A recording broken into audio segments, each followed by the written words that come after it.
The Japanese Chronicles. A story to fall asleep to. Chapter 1. The airplane descended slowly, its wings gliding above the sea of twinkling lights below. It was just past twilight when Thomas arrived in Tokyo. The sky was painted in hues of lavender and soft gold, the city glowing like a dream. He stepped off the plane with a small backpack and a heart open to wonder. This was his first time in Japan, and he had no itinerary, just a longing for stillness and the thrill of the unknown.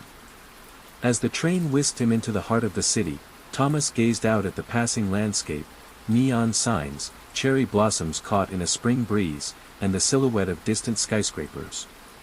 There was a hush in the train car despite its passengers, a gentle quiet that soothed his nerves like warm tea.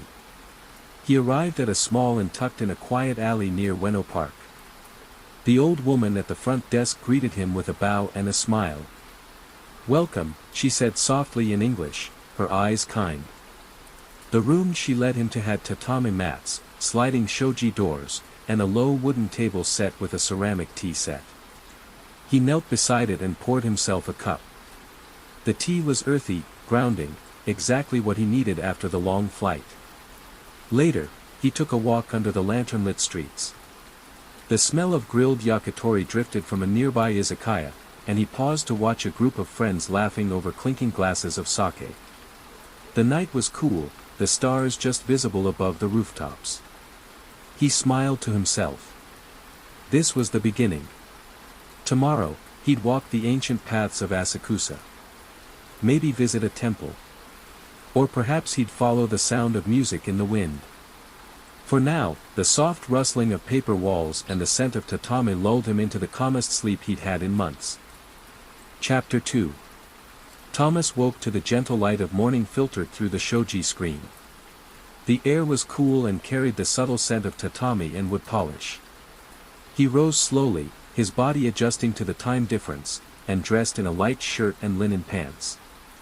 When he opened the window, the sound of birdsong drifted in from a small garden below. A koi pond rippled lazily, disturbed only by the occasional flick of a fin. He stepped out onto the quiet street and headed toward Asakusa, drawn by the promise of tradition. The walk was serene, narrow roads lined with cherry trees and little shops selling manekiniko figurines and delicate fans. He turned a corner, and suddenly the great red lantern of Kaminaraman Gate loomed ahead, swaying gently above the heads of morning visitors. Passing beneath the gate, Thomas entered Nakamai's Dori, the long shopping street leading to Sensoji Temple. He wandered through the soft hum of merchants preparing their stands, the scent of freshly baked ninjyoyaki cakes filling the air. He bought one, a warm, fish-shaped treat filled with red bean paste, and bit into it as he strolled, feeling the sweetness melt into comfort. At the temple steps, he paused. The stone lions stood watch as tourists bowed their heads and offered coins into the great wooden box before the main hall. Thomas followed quietly, tossing in a 5-yen coin, ringing the bell, and bowing twice. He closed his eyes. No specific prayer came, just a wish for openness, for stillness, for whatever the journey would bring. After exploring the grounds, he wandered into a side street and found a tiny cafe with only 3 tables and a sleepy cat curled near the window. The owner, a soft-spoken man with salt and pepper hair, served him matcha and a tiny wagashi sweet shaped like a sakura bloom. Thomas sat in the quiet, listening to the sounds of morning, the faint murmur of conversation, the creak of bicycles rolling by, the wind brushing cherry petals into the street like pink snow. He smiled again, that same quiet smile from the night before. Already, he felt lighter. Chapter 3. Thomas boarded the limited express bound for Hakone in the early afternoon, a warm bento box nestled on his lap and a window seat reserved just for him. The train hummed quietly along its track, gliding past cityscapes that gradually gave way to rolling green hills and glimpses of distant mountains. He ate slowly, rice sprinkled with sesame seeds, simmered vegetables, a tender piece of tamagoyaki. Each bite was carefully made, the kind of food that felt like a quiet conversation. When he looked up, the buildings had thinned and a vast forest canopy unfurled across the land. The sky had shifted too, turning a brilliant soft blue streaked with cotton clouds. Hakone appeared like a postcard, dense trees, wooden bridges, and steam rising faintly from the land. He disembarked at a small station and made his way to a traditional ryokan perched along a slope. The woman who greeted him wore a navy yukata patterned with white cranes. She bowed and offered him a pair of slippers and green tea before leading him to his room. From his window, Thomas could see the forest stretch on like a sea of green. The rustling of leaves and distant bird calls created a melody of silence. Later, he changed into the provided yukata and followed a narrow stone path to the onsen. The hot spring was carved into the mountainside, surrounded by smooth stones and blooming azaleas. A light mist hung in the air. He sank slowly into the water, the heat loosening every muscle, the scent of minerals and moss filling his lungs. For long minutes, he said nothing, thought nothing. Only his breath, the bubbling water, and the wind existed. After his bath, dinner was served in his room, an elegant kaiseki meal with tiny dishes arranged like artwork. Sashimi glistened like jewels, pickled vegetables curled into perfect spirals, and the miso soup was deep and smoky. He ate in silence, overwhelmed not just by the taste, but by the care. That night, wrapped in a futon and listening to the sound of rain beginning to fall in the forest, Thomas felt the world slow to the perfect pace. He drifted off with the scent of cedar and steam lingering in his mind. Chapter 4. Thomas woke to the soft call of morning birds echoing through the trees. Outside his window, the forest shimmered with dew, and the early sunlight filtered through the leaves like gold dust. After a simple breakfast of grilled fish, rice, and pickled plum, he set out on foot to explore Lake Ashi. The walk through Hakone's forest paths was peaceful, lined with tall cedars that whispered in the breeze. He passed moss-covered stones and tiny shrines hidden beneath branches, their red torii gates standing quietly amid the green. Eventually, the trees opened to reveal the lake, still and vast, mirroring the sky. He took a seat on a bench near the water's edge. A sightseeing boat shaped like a tall-masted ship floated lazily in the distance. Across the lake, the faint outline of Mfuji appeared, majestic and snow-capped, as if watching over everything with a timeless calm. A small ferry arrived, and Thomas boarded with only a handful of others. The boat moved slowly across the water, cutting through mist and quiet. Children pointed at ducks swimming nearby, their laughter rising like songbirds. Thomas leaned against the railing, letting the wind touch his face, the motion of the boat gentle and rocking. At the far end of the lake, he disembarked and walked toward Hakone Shrine. A long staircase rose before him, flanked by lanterns and towering trees. With each step, he felt more grounded. At the top stood the shrine itself, peaceful and old, its wooden beams weathered by centuries. He offered a coin and bowed, the ritual becoming more familiar now, more natural. Before leaving, he visited the great torii gate that stood in the lake itself, its red pillars rising from the water, creating a frame for the mountains beyond. He waited patiently for a moment alone and stood beneath it, letting the breeze and the silence surround him. Back at the ryokan that evening, Thomas sat beneath the eaves as the sky turned amber. A cup of tea warmed his hands, and a soft rain began to fall, blurring the lanterns and washing the world in quiet light. He felt as though time had slowed just for him, letting him breathe deeper, move softer, live more fully. Chapter 5. The bullet train glided through the countryside like a quiet arrow. From his window seat, Thomas watched fields, rivers, and rooftops pass in a blur. The journey from Hakone to Kyoto was swift, but inside, his mind moved at a slower rhythm. He sipped hot tea from a paper cup and thought of red gates, still waters, and the deep forest hush of Hakone. Arriving in Kyoto felt like stepping into another era. The city breathed history. Winding alleys, wooden machiya houses, and the faint sound of wooden geta sandals tapping against stone. His inn was nestled in the Higashiyama district, not far from the philosopher's path, and the moment he dropped his bag, he set out for the gardens. He began at Nanzenji, entering through a towering wooden gate that creaked with age. Inside, the temple grounds were quiet, the moss soft underfoot. He followed the sound of trickling water to a small stream and stood on a stone bridge, watching koi drift slowly beneath him. Later, at Ginkakuji, the silver pavilion, he wandered through a garden sculpted with reverence. White sand formed rippling waves in a Zen garden, perfectly raked. Pines leaned gently over stone paths.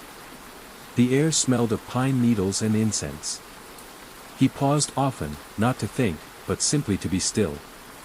As the afternoon deepened, he followed the philosopher's path, a stone walkway tracing a gentle canal, lined with cherry trees now thick with spring leaves.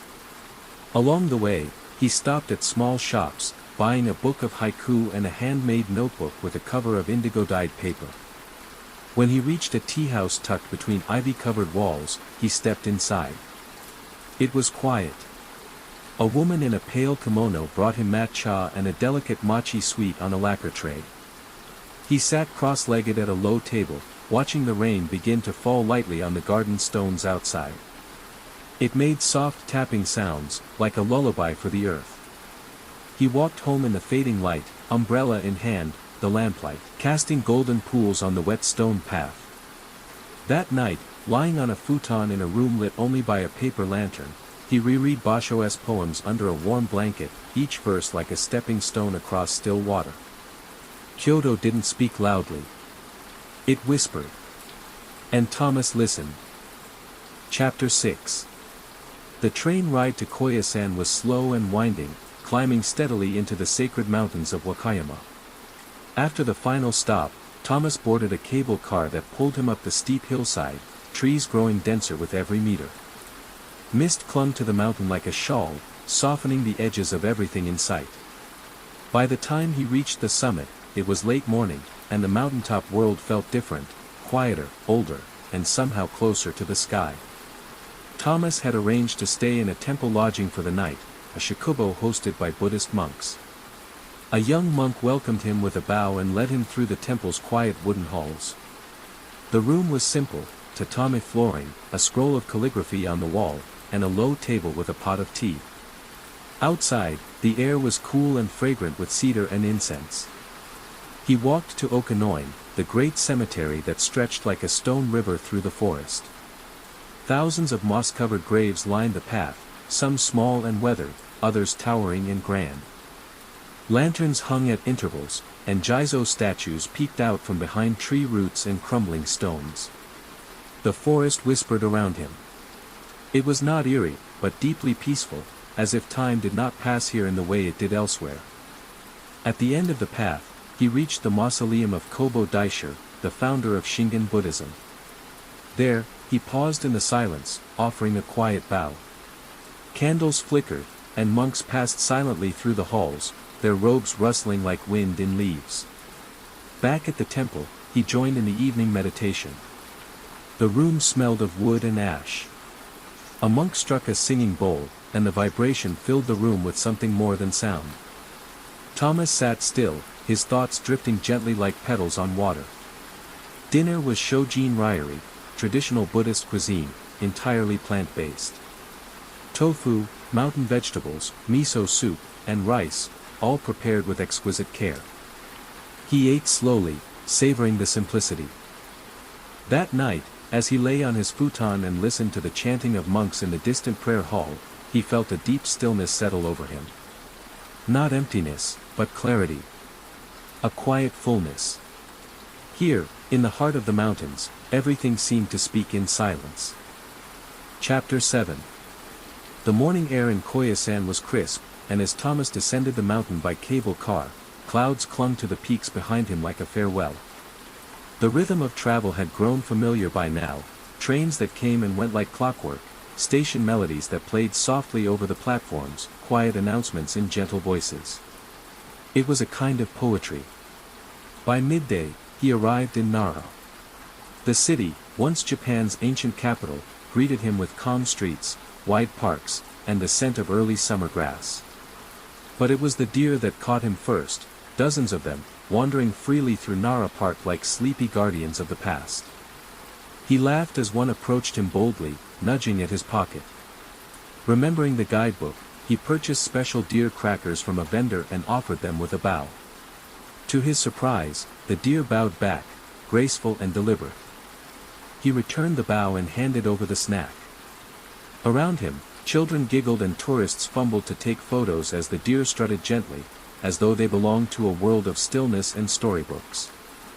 He strolled slowly toward Todaiji, the great Eastern temple. Its sheer size was humbling, a wooden giant housing one of the largest bronze Buddhas in the world. He removed his shoes and stepped inside, the air cool and tinged with incense. The great Buddha sat in perfect calm, eyes half closed in timeless meditation. Thomas stood in awe, feeling somehow smaller and steadier at once. Later, he wandered the temple grounds, where moss grew thick on stone lanterns and gravel paths curved like rivers. He stopped at a tea house tucked beneath a willow tree and sipped cold barley tea. The wind rustled the leaves above him, and somewhere nearby, a deer called softly, a gentle, curious sound. The city didn't feel ancient, it felt eternal. As evening fell and temple bells rang faintly in the distance, Thomas thought of all the footsteps that had passed here over centuries, all the quiet moments lost in time. And now, his had joined them. He walked back to his inn under the glow of paper lanterns, feeling as though he were walking not just through a city, but through a memory. Chapter 8. Morning brought with it the gentle rhythm of a new journey. Thomas boarded the Thunderbird Limited Express to Kanazawa, a coastal city known for its art, gardens, and preserved samurai heritage. As the train curved along rice paddies and low-lying hills, he gazed out at the shifting landscape, cloud shadows passing across the land, herons lifting off from the banks of rivers. Kanazawa greeted him with a quiet charm. The station's towering wooden torii gate gave the impression of entering a sacred space, though the city itself was vibrant and full of life. He stayed in a small guest house near the Nagamachi Samurai district, where the streets were paved with stone and the earthen walls still bore the feel of an older Japan. That afternoon, he wandered into Kenrikuen, one of Japan's most revered gardens. The name meant, Garden of Six Elements, representing the ideal harmony of space, seclusion, antiquity, water, views, and man-made structures. As he stepped across stone bridges and followed winding paths, he began to understand the depth of that design. Pines twisted gracefully under the weight of snow ropes, though it was spring now and their green needles shimmered in the light. A small waterfall murmured nearby, its voice blending with the wind through plum blossoms. Every turn in the garden offered a different scene, each one quiet, composed, almost meditative. Later, he strolled through the 21st Century Museum of Contemporary Art. The contrast with the garden struck him. Here, bold colors, strange shapes, interactive spaces. And yet, in both places, he found stillness. A circle of glass offered a view of the sky from below ground. Thomas stood there for several minutes, staring upward as clouds floated slowly past. Evening drew him toward the Higashi-Chaya district. The old geisha quarter came alive in the golden light, its wooden facades glowing softly. He passed tea-houses where the sound of shamisen drifted faintly through open windows. At a quiet izakaya, he sat at the counter and ate grilled mackerel, miso eggplant, and a bowl of steaming rice. Walking back, the streets glistened with fresh rain. Paper lanterns swayed slightly in the breeze. The city whispered around him, ancient and modern in the same breath. In his room, with the window cracked open and the scent of rain-soaked earth drifting in, Thomas lay on his futon and closed his eyes. He felt like a man gently unfolding, each place pulling back a layer, revealing something deeper within. Chapter 9. Thomas left Kanazawa just after dawn, catching a bus that wound into the mountains. The road climbed steadily, weaving through green valleys that turned slowly to mist and then to white. By late morning, snowflakes had begun to fall, soft and weightless, like secrets being passed from cloud to earth. Shirakawa-go emerged from the quiet snow like something from a dream, an ancient village nestled in a fold of the Japanese Alps, its thatched roof houses heavy with snow, their peaks steep like praying hands. The silence was deep here, interrupted only by the creaking of wood and the hush of falling flakes. Thomas checked into a minshuku, a traditional family run-in. The host, a kindly man with smiling eyes, led him through tatami halls to a room warmed by a kerosene stove. From the window, he could see the rooftops glowing under thick blankets of snow. The air smelled faintly of pine, charcoal, and winter. He wrapped himself in a heavy coat and ventured into the village. The Gasozakuri homes, with their thick straw roofs, stood quietly like elders watching the seasons pass. He walked past rice barns and frozen canals, through footpaths marked only by his own footprints. Occasionally, he saw smoke curling from chimneys and caught glimpses of life inside, families seated around sunken hearths, old women knitting by low tables. At the edge of the village stood a small shrine surrounded by cedar trees. He brushed snow from his shoulders and bowed. There was no one else there, just him and the faint whisper of the forest. As the sky dimmed, Thomas climbed a narrow trail to the Shiroyama viewpoint. At the top, he looked down over the village. Lights had begun to twinkle in the homes below, turning the snow-covered rooftops into glowing lanterns. It was as if the village itself had exhaled warmth into the night. Back at the inn, dinner was served beside a warm hearth. Grilled river fish, simmered root vegetables, mountain greens. The host's wife offered him warm sake, and they exchanged slow conversation in broken Japanese and English, laughing gently at the effort. Later, tucked under thick futon blankets and listening to the wood stove crackle, Thomas felt a rare kind of peace, the kind that arrives when the world has been hushed by snow and time itself seems to pause to listen. It felt like he had stepped inside a poem. Chapter 10. Thomas's journey was nearing its end. He left the mountains behind and traveled south, trading snow for the salt-scented breeze of the sea. The train carried him gently to the town of Ise, home to Japan's most sacred Shinto shrines and the rhythm of quiet waves. It was warmer here, spring had returned, and plum blossoms were opening again in soft bursts of pink and white. He stayed in a small inn near the coast, the kind where the sound of gulls filtered in with the morning sun. The air felt different here, open, expansive. His body moved slower now, not out of fatigue, but from a deep sense of presence. Each step felt grounded, each breath meaningful. His first walk was to Ise Grand Shrine, or Ise Jingu, a sacred site older than memory. The outer shrine, Geku, greeted him with towering cypress trees and gravel paths that crunched softly beneath his feet. Every part of the grounds radiated care, smooth stones raked into patterns, wood polished by generations of touch. He bowed at the offering hall and stood still, letting the sacred hush of the place settle into his bones. Later, he made his way to the Naiku, the inner shrine, nestled along the banks of the Isuzu River. Before crossing the wooden Uji Bridge, he rinsed his hands at the stone basin, the water cold and clear. The shrine buildings, simple, grand, and made entirely of natural wood, blended perfectly with the forest that surrounded them. No photos were allowed. No loud voices. Just the steady rustling of leaves and the soft sweep of wind through cedar branches.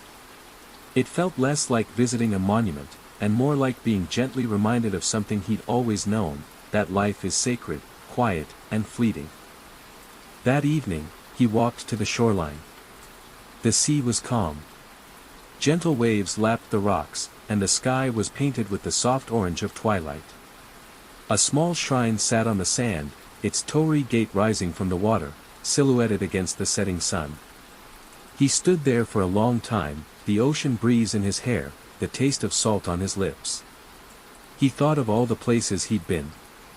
The neon hush of Tokyo. The temple stillness of Kyoto. The mountain mist of Koyasan. Snow falling in Shirakawa-go. And now, the open sky and the sea. His journey hadn't been about destinations. It had been about listening, to the land, to the quiet, and to himself. That night, with the windows open and the sea whispering in the dark, Thomas fell asleep not as a visitor, but as someone who had become part of the story. Not the end. Just the pause before the next beginning. Beneath banyan skies. A story for sleep. Eli closed the door to his apartment softly. There was no rush. The cab to the airport would arrive in 20 minutes. But even now, with his bag packed and passport in hand, he felt the hum of his old life beginning to fade. He had lived by schedules, product launches, appointments, alarms. But tonight, he was letting all that go. He was boarding a plane to India with no grand plan, only a quiet question resting in his chest. What happens when you finally stop hurrying? In the stillness of his hallway, the ticking clock seemed less urgent. The evening air outside was thick with the smell of rain on pavement. He took one last look at the bookshelf lined with unread books, the work laptop blinking quietly in sleep mode, and turned away. The elevator hummed as it carried him down to the street. Raindrops made lazy tracks across the cab's windows as he rode through the city one last time. Streetlights shimmered in puddles. Neon signs blinked their last invitations for the night. He breathed slowly, his hands resting still in his lap. This departure wasn't a sprint, it was a soft dissolve. At the airport, he moved through check-in like a ghost. No phone in his hand, no music in his ears. Just footsteps and quiet decisions. He boarded, settled into his seat, and watched the city fall away beneath him.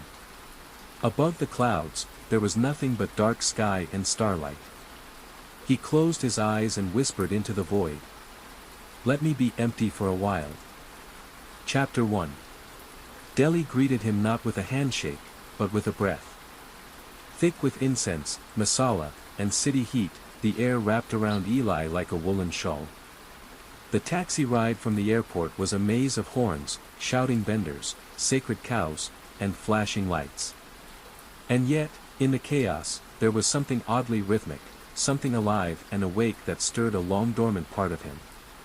He wandered through the narrow lanes of Old Delhi, where hanging marigold garlands swung gently from shop fronts and children darted between food carts selling samosas and jalebis.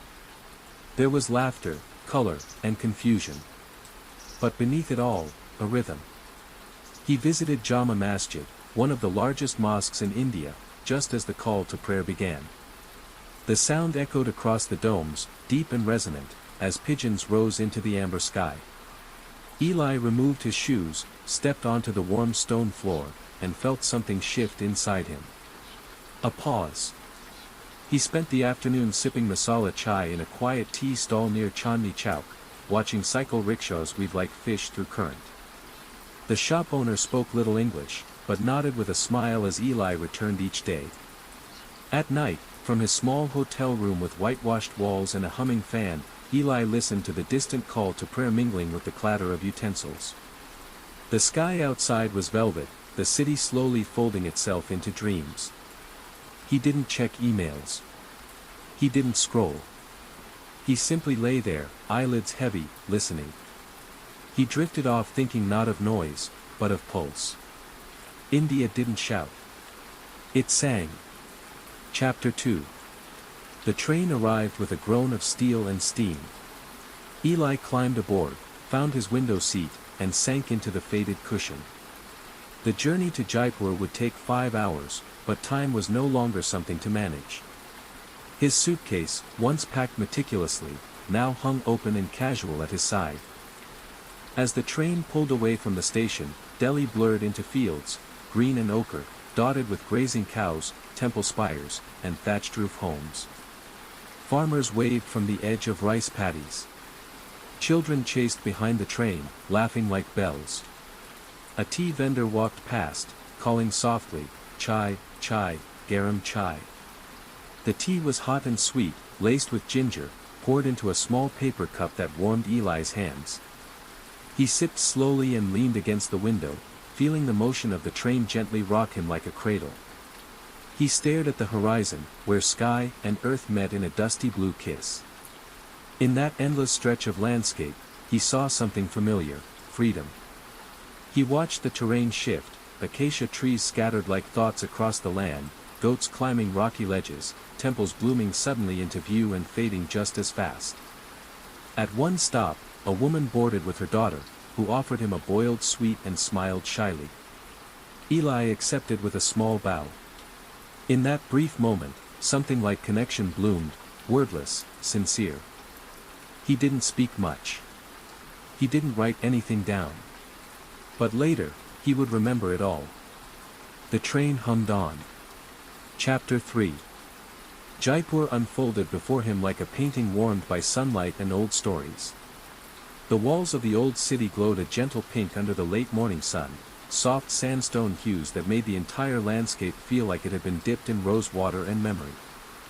He stayed in a heritage haveli, once a nobleman's home, now a quiet guest house tucked behind a courtyard of lemon trees. The ceilings were painted with faded frescoes, blue peacocks, red lotuses, elephants mid-step. The floor was cool marble, veined like the clouds that wandered overhead. Eli spent his days walking slowly. He visited the amber fort at dawn, ascending stone steps as monkeys leapt overhead.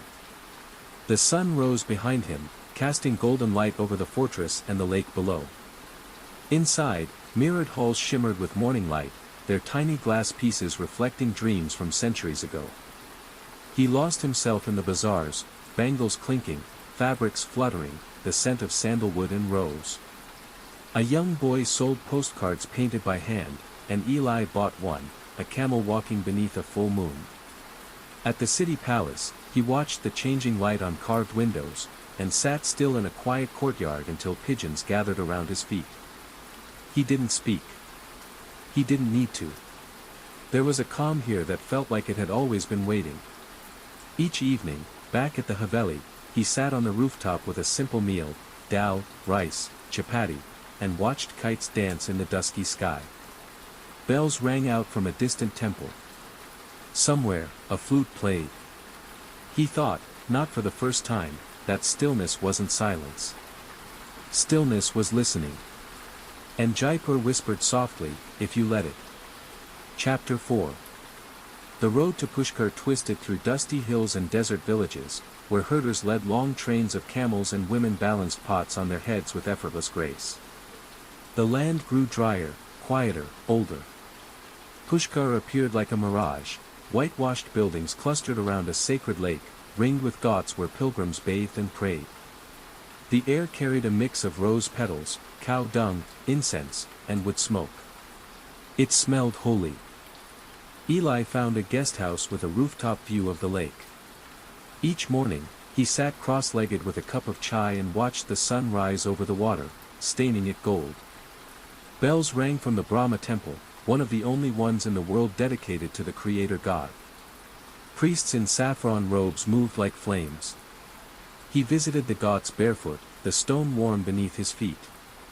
Pilgrims cupped water in their hands and murmured prayers, while white cows ambled past. He didn't take pictures. He sat on the steps and breathed, letting the silence settle into his ribs. One evening, he met a wandering sadhu with ash-smeared skin and eyes like wells. They spoke little, sharing only gestures and presence. The sadhu blessed him with a marigold and a smear of vermilion, then walked away. That night, under a blanket of stars, Eli heard drums in the distance. A wedding procession passed beneath his window, bright saris, firecrackers, laughter carried on the desert wind. He smiled to himself. Here, even joy was ritual. He slept that night without dreams.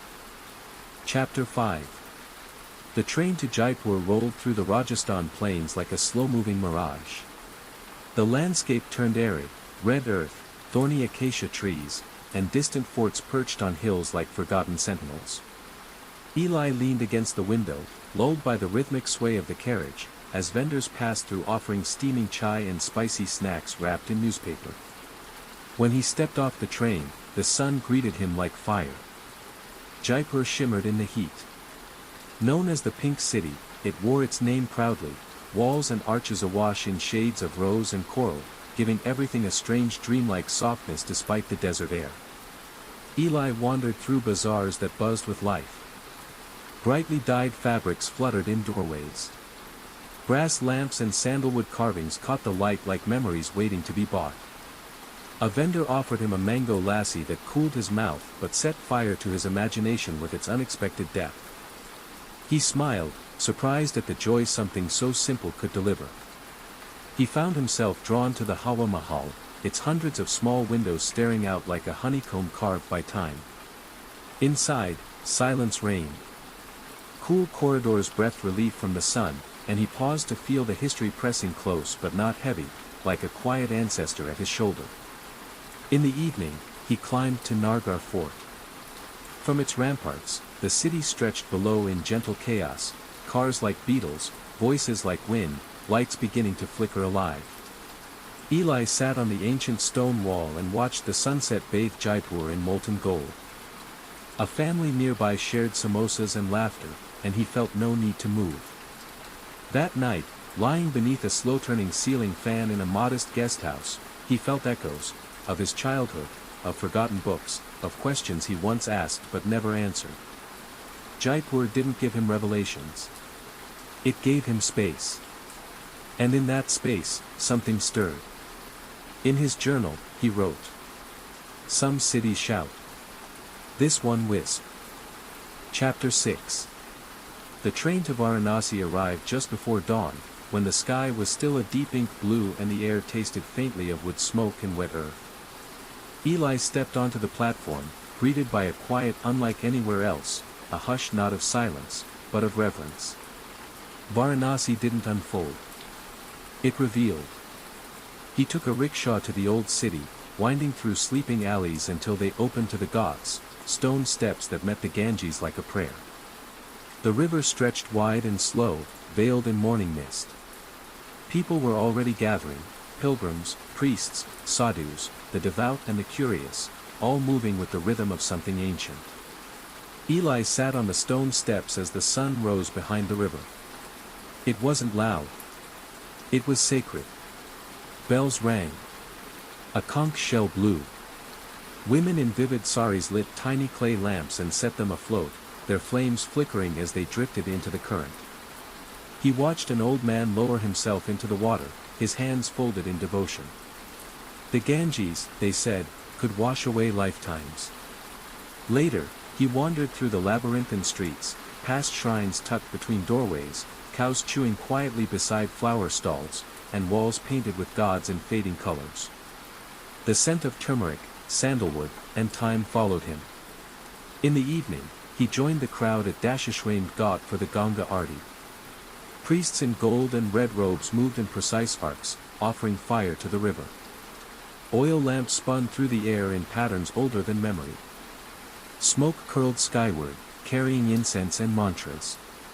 Eli felt his chest rise in unison with the chant, as if his breath was no longer just his own. That night, back in a small guest house above the Ghat, he wrote only 3 words in his journal before sleep took him. The river knows.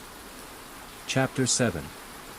Eli arrived in Rishikesh by bus, weaving through the Himalayan foothills, where pine trees clung to cliffs and the air grew thinner, cooler.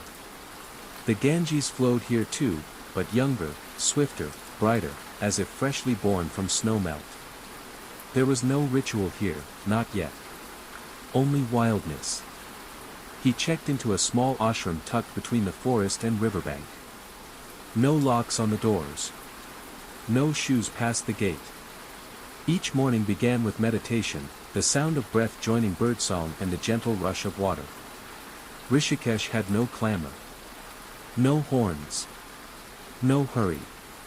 The streets were lined with bookshops, silent cafes, and temples built like secrets into the hills. Monkeys watched from rooftops. Cows napped in shade. A man played sitar beneath a banyan tree each evening, the notes drifting like smoke into the sky. Eli crossed the Laxman Jula Bridge at sunset, pausing halfway to watch the river shimmer gold. The wind tugged at his shirt like a child, as if urging him to stay. On the other side, he climbed a quiet trail to a hidden waterfall. He stood under it, arms outstretched, letting the cold mountain water wash over him until he forgot who he had been.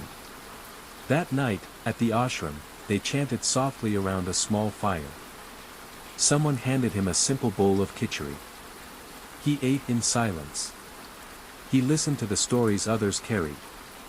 And when his turn came, he said only, "I came here to forget the noise.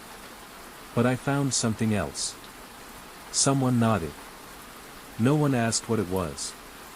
He spent his final morning sitting on the river's edge, toes in the water, watching a kingfisher dive and rise again. The breeze was cool and smelled of cedar. Somewhere deep in the forest, a temple bell rang. He didn't rush to the bus. He walked slowly, the sky above him filled with the kind of blue that stays in your dreams. And beneath the banyan skies, Eli knew, he had not come to find answers. He had come to remember how to listen. Chapter 8.